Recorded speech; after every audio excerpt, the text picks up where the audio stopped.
Hello dear students, welcome back to concept point. Previous videos में हमने ये समझा कि प्रिंसिपल वैल्यू होता क्या है, प्रिंसिपल वैल्यू पे कुछ क्वेश्चंस किया था। इस वीडियो में हम लोग एनसीईआरटी का एक्सरसाइज 2.1 का हम लोग सोल्यूशन करने जा रहे हैं। सो डियर स्टूडेंट्स, हम लोग आज का टॉपिक स्टार्ट करते हैं। देखिए, पहला क्वेश्चन में क्या बोला गया था, find the principal value of the following. मतलब कि प्रिंसिपल वैल्यू लिखना था। प्रिंसिपल वैल्यू लिखने के लिए आपको बताया था मैंने कि यह सोचना होता है कि साइन का ऐसा कौन सा थीटा है, थीटा के कौन से वैल्यू के लिए 1/2 वैल्यू होता है। तो हम लोग जानते हैं कि साइन 30 डिग्री का वैल्यू लिखा जाता है 1/2, यानी कि इसका प्रिंसिपल वैल्यू जो होगा that will B pi by, है ना, लिख सकते हैं 6 होगा। 30 डिग्री मतलब पाई बाई 6 लिखा जाएगा रेडियन में। आंसर हो गया पाई बाई 6।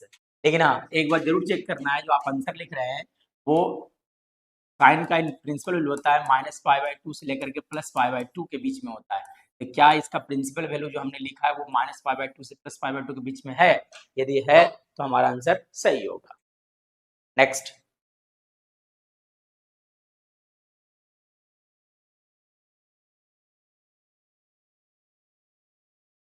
देखा जाए, अगला क्वेश्चन में बोला गया था प्रिंसिपल वैल्यू लिखना था cos इनवर्स √3/2। तो फिर से यही सोचना है कि कौन से cos के थीटा के कौन से वैल्यू के लिए √3/2 वैल्यू होता है।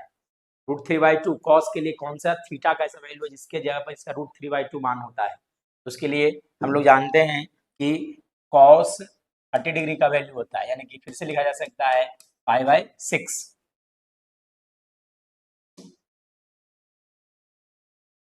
Next, cosec inverse of 2। Cosec inverse of 2, cosec inverse of 2 यानी कि थीटा। तो थीटा ऐसा कौन सा होगा, हम जानते हैं ये 30 डिग्री पे होता है, यानी कि फिर से हो जाएगा आपका π/6।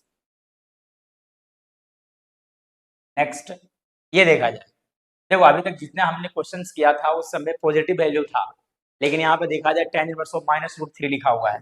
तो मैं बताया था आपको कि tan inverse of -x that is equal to -tan inverse of x लिखा जाता है।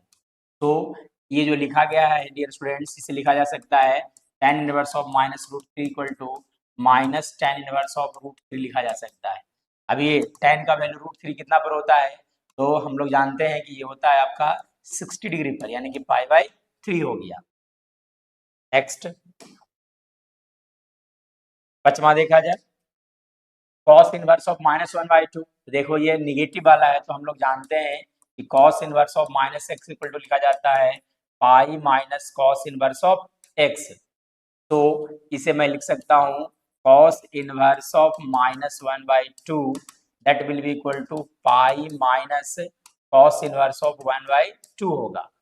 अभी लिखा जा सकता है पाई माइनस cos का वैल्यू 1/2 कितना पर होता है, तो हम लोग जानते हैं कि ये वैल्यू होता है आपका पाई बाई, है ना, ये हो गया 60 डिग्री, यानी कि π/3 लिखा जा सकता है, यानी कि ओवरऑल मान आ जाएगा आपका 2π/3 इज द राइट आंसर। ये मेथड 1 हो गया, फार्मूला पुटिंग, है ना। मेथड 1 इस तरह से बन सकता है, या तो एक और मेथड हो सकता है कि कॉस निगेटिव के लिए हम लोग जानते हैं कॉस का जो वैल्यू होता है वो 0 से पाई के बीच में होता है।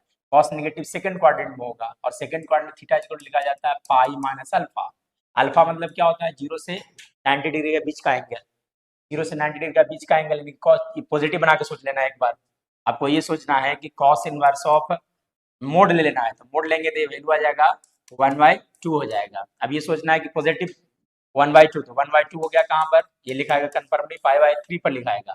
लेकिन हमको निगेटिव चाहिए था, निगेटिव के लिए सेकंड क्वाड्रेंट लिखा जाएगा theta equal to pi minus alpha, यानी कि पाई माइनस π/3। फाइनली घुमा करके फिर से आंसर कितना आ गया, 2/π3 आ गया। ये फॉर्मूला पुटिंग हो गया, ये थोड़ा सा दिमाग लगाने के बाद इस तरह से बन सकता है। मेथड 2 हो गया। नेक्स्ट, अगला देखा जाए, tan inverse of -1। tan inverse of -1 के लिए बात किया जाए, तो tan इनवर्स ऑफ -1 के लिए डियर स्टूडेंट्स हम लोग जानते हैं कि tan inverse of -x equal to लिखा जाता है -tan inverse of x। So यहाँ लिखा जा सकता है tan inverse of -1 equal to, minus sign बाहर कर लिया जाएगा, तो -tan इनवर्स ऑफ 1 हो जाएगा, that will be equal to -π/, answer हमारा हो गया -π/4। ये मेथड 1 हो गया। मेथड 2 एक और तरीका से बनाया जा सकता है, tan का जो प्रिंसिपल वैल्यू होता है वो लाई करता है -5/2 से लेकर के +5/2 के बीच में लाई करता है। मतलब कहने का मतलब ये हो गया 0 से 90 इधर की ओर, 0 से -90 इधर की ओर। tan नेगेटिव, तो tan नेगेटिव इसमें होता है, तो थीटा इज इक्वल टू इसमें लिखा जा सकता है -अल्फा। तो अब देखिए tan का वैल्यू π/4 पर होता है, यानी कि थीटा इज इक्वल टू लिखा जाएगा -π/4 हो जाएगा। डायरेक्ट आंसर आ सकता है इस तरह से, ठीक है। नेक्स्ट 7th नंबर देखा जाए, सेक इनवर्स। हम लोग जानते हैं कि कॉस का उल्टा होता है, तो कॉस के लिए √3/2 होता है आपका 30 डिग्री पर, ये भी हो जाएगा उलट देंगे, इसलिए इसका वैल्यू हो जाएगा आपका π/6 हो जाएगा। नेक्स्ट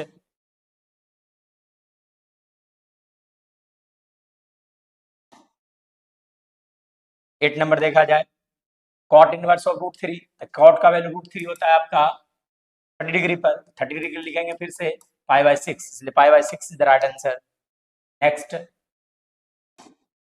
cos इनवर्स ऑफ -1/√2, तो फिर से देखा जाए स्टूडेंट्स, cos इनवर्स ऑफ -1/√2 लिखा हुआ है। cos inverse of -x equal to हम लोग लिखते हैं, लिखा जाता है आपका pi minus cos inverse of x लिखते हैं, 1/√2 हो गया, तो लिखा जा सकता है pi minus π/4 that is equal to 3π/4 is the right answer. Next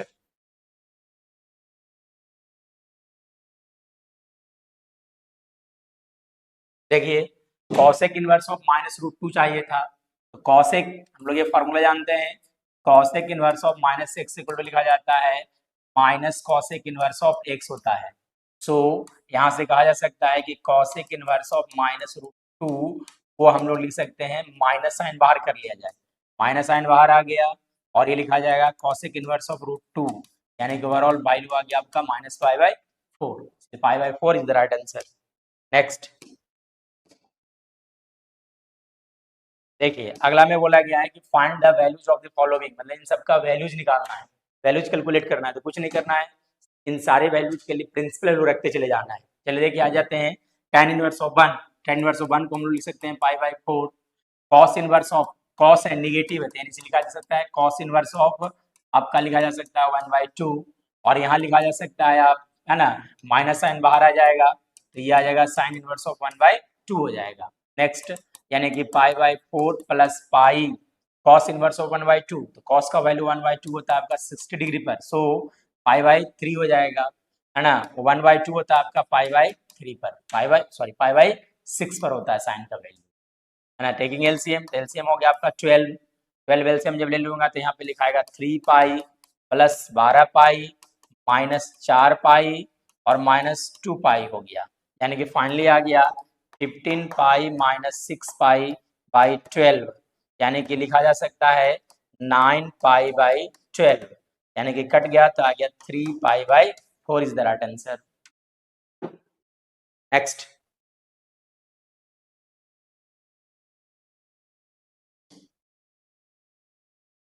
देखिए, इसका भी वैल्यू पूछा गया है, cos inverse of 1/2, 2 sin inverse of 1/2 लिखा गया था, 1/2 तो cos का वैल्यू 1/2 होता है आपका 60 डिग्री पर, इसे लिखा जा सकता है आपका π/3 हो जाएगा, प्लस 2 इंटू साइन का वैल्यू 1/2 होता है आपका π/6 पर, एलसीएम कट गया, यानी कि LCM 3 pi plus pi that is equal to 2 π/3, यानी कि हमारा 2 π/3 जो है वही राइट आंसर होगा। नेक्स्ट 13 नंबर देखा जाए, बोला गया कि if sine inverse of y equal to sine inverse of x equal to y लिखा गया था, y का वैल्यू पूछ रहा है, यानी कि principal value asking here. Principal value हम लोग जानते हैं कि y का जो वैल्यू होना चाहिए वो क्लोज इंटरवल -π/2 से +π/2 के बीच में होना चाहिए, क्लोज इंटरवल मतलब इक्वल टू का साइन, यानी कि option B is the right answer. इस तरह से आज हम लोगों ने चैप्टर 2.1 का सॉल्यूशन किया। That's all dear student.